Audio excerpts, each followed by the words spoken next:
Studio, the light of Islam.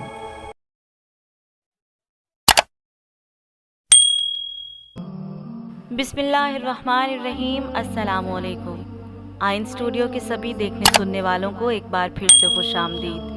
आज फिर से हाजिर खिदमत हूँ एक इस्लामिक इन्फॉर्मेटिव वीडियो के साथ।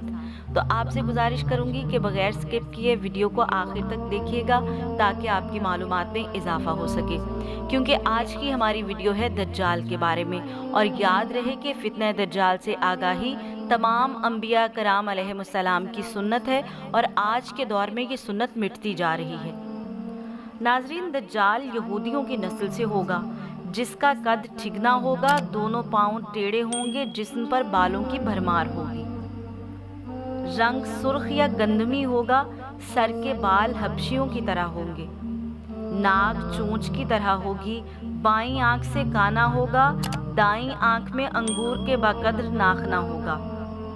इसके माथे पर काफ अलिफ फे रे लिखा होगा, जिसे हर मुसलमान बाआसानी पढ़ सकेगा। इसकी आंख सोई होगी मगर दिल जागता रहेगा। शुरू में वो ईमान व इस्लाह का दावा लेकर उठेगा, लेकिन जैसे ही थोड़े बहुत मुताबईन मुयस्सर होंगे वो नबूवत और फिर खुदाई का दावा करेगा। उसकी सवारी भी उतनी ही बड़ी होगी कि उसके दोनों कानों का दरमियानी फासला ही 40 गज का होगा। एक कदम ताहद्दे निगाह मुसाफिर को तय कर लेगा। खातिमुन नबीयीन ने फरमाया, दज्जाल एक सफेद गधे पर सवार होकर निकलेगा और उस गधे के दोनों कानों के दरमियान 70 बाग का फासला होगा।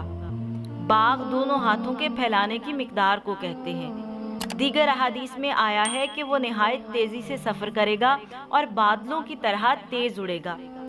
नाज़रीन, अहादीस के अल्फाज किसी एक ज़माने के लिए नहीं होते और ना ही अहादीस के अल्फाज को या कुरान को किसी एक ज़माने के लिए महदूद किया जा सकता है। लिहाजा हर दौर हर वक्त के लिए इस पर तदब्बुर करना होगा और इस दौर के मुताबिक अहादीस की निशानियाँ अख़ज़ करनी होंगी। नबी अकरम सल्लल्लाहु अलैहि वसल्लम अगर सहाबा कराम को फरमाते कि दज्जाल जहाज़ पर सफ़र करेगा, तो उस ज़माने में चूँकि जहाज़ ईजाद नहीं हुआ था, लिहाजा सहाबा कराम को ये समझना मुश्किल होता। एक बाग दो हाथों की चौड़ाई को कहते हैं। हो सकता है कि दौरे जदीद में जहाज़ इतने तेज़ हो जाएं। दज्जाल पक्का झूठा और आला दर्जे का शोबदेबाज होगा। इसके पास गल्लों के ढेर और पानी की नहरें होंगी। ज़मीन में मदफून तमाम खजाने बाहर निकलकर शहद की मक्खियों की मानंद इसके साथ हो लेंगे। जो कबीला इसकी खुदाई पर ईमान लाएगा, दज्जाल इस पर बारिश बरसाएगा, जिसकी वजह से खाने पीने की चीज़ें उबल पड़ेंगी, दरख्तों पर फल आ जाएंगे। सही बुखारी की हदीस 7130 में खातिमुन नबीयीन ने दज्जाल के बारे में फरमाया कि इसके साथ पानी और आग होगी और उसकी आग ठंडा पानी होगी और पानी आग होगा। कुछ लोगों से आकर कहेगा कि अगर मैं तुम्हारे माँ बाप को जिंदा कर दूं तो तुम क्या मेरी खुदाई का इकरार कर लोगे? लोग इस बात में जवाब देंगे, अब दज्जाल के शैतान इन लोगों के माँ बाप की शक्ल लेकर नमूदार होंगे। नतीजतन बहुत से अफराद ईमान से हाथ धो बैठेंगे। इसकी रफ्तार आंधियों से ज्यादा तेज और बादलों की तरह रवां होगी।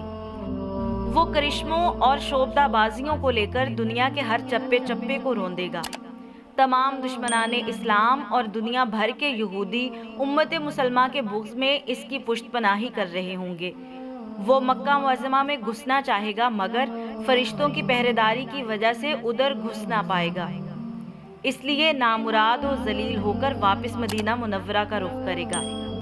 इस वक्त मदीना मुनव्वरा के 7 दरवाजे होंगे और हर दरवाजे पर फरिश्तों का पहरा होगा, लिहाजा यहाँ पर भी मुंह की खानी पड़ेगी। इन्हीं दिनों मदीना मुनव्वरा में 3 मरतबा ज़लज़ला आएगा, जिससे घबराकर बहुत सारे बेदीन शहर से निकलकर भाग निकलेंगे।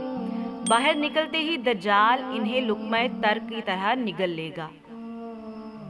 सही बुखारी हदीस नंबर 7124 में है कि खातिमुन नबीयीन ने फरमाया, दज्जाल आएगा और मदीना के एक किनारे क़याम करेगा, फिर मदीना 3 मरतबा कांपेगा और इसके नतीजे में हर काफिर और मुनाफिक निकलकर इसकी तरफ चला जाएगा। नाजरीन, मदीने का कांपना शायद मिसाइल या बम गिरने की वजह से होगा, जिसकी वजह से मुनाफिकीन मदीने से निकल जाएंगे और दज्जाल के लश्कर से मिल जाएंगे। آخر ایک بزرگ اس سے بحث و مناظرے کے لیے نکلیں گے اور خاص اس کے لشکر میں پہنچ کر اس کی بابت دریافت کریں گے۔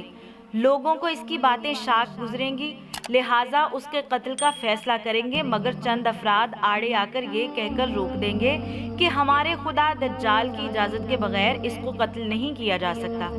چنانچہ اس بزرگ کو دجال کے دربار میں حاضر کیا جائے گا، جہاں پہنچ کر یہ بزرگ چلا اٹھے گا کہ میں نے پہچان لیا کہ تو ہی دجال ملعون ہے، اور رسول اللہ صلی اللہ علیہ وآلہ وسلم نے ہمیں تیرے ہی خروج کی خبر دی تھی۔ دجال اس خبر کو سنتے ہی آپے سے باہر ہو جائے گا اور اس کو قتل کرنے کا فیصلہ کرے گا۔ درباری فوراً اس کے 2 ٹکڑے کر دیں گے۔ دجال اپنے حواریوں سے کہے گا کہ اب اگر میں اس کو دوبارہ زندہ کر دوں تو کیا تم کو میری خدائی کا پختہ یقین ہو جائے گا؟ یہ دجالی گروپ کہے گا کہ ہم تو پہلے ہی سے آپ کو خدا مانتے ہوئے آ رہے ہیں، البتہ اس معجزے سے ہمارے یقین میں اور اضافہ ہو جائے گا۔ دجال اس بزرگ کے دونوں ٹکڑوں کو اکٹھا کر کے زندہ کرنے کی کوشش کرے گا۔ ادھر وہ بزرگ حکم الہی سے کھڑے ہو جائیں گے اور کہیں گے اب تو مجھے اور زیادہ یقین آ گیا ہے کہ تو ہی دجال ملعون ہے۔ وہ جھنجھلا کر دوبارہ انہیں ذبح کرنا چاہے گا، لیکن اب اس کی قدرت سلب کر لی جائے گی۔ دجال شرمندہ ہو کر انہیں اپنے جہنم میں جھونک دے گا، لیکن یہ آگ ان کے لیے ٹھنڈی اور گلزار بن جائے گی۔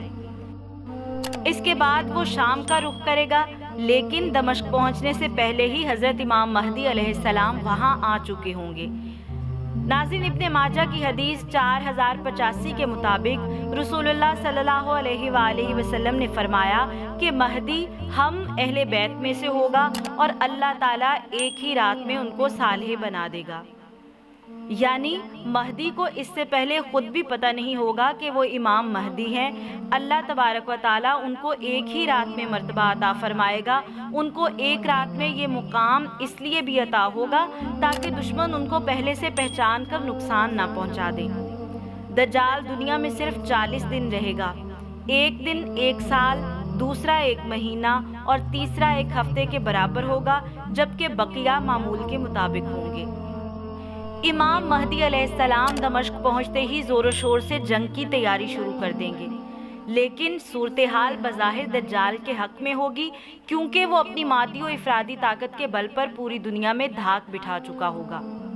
اس لیے عسکری طاقت کے اعتبار سے تو اس کی شکست بظاہر مشکل ہوگی، مگر اللہ کی تائید اور نصرت کا سب کو یقین ہوگا۔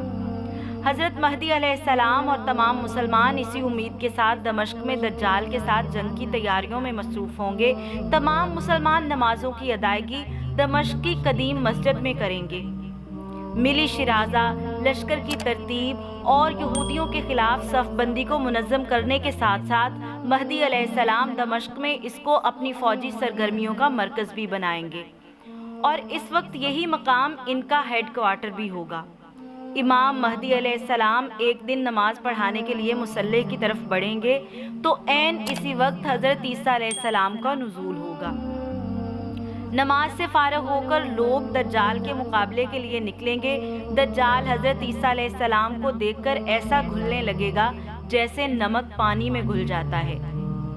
پھر حضرت عیسیٰ علیہ السلام آگے بڑھ کر اس کو قتل کر دیں گے، اور حالت یہ ہوگی کہ شجر و حجر آواز لگائیں گے کہ اے روح اللہ، میرے پیچھے یہودی چھپا ہے۔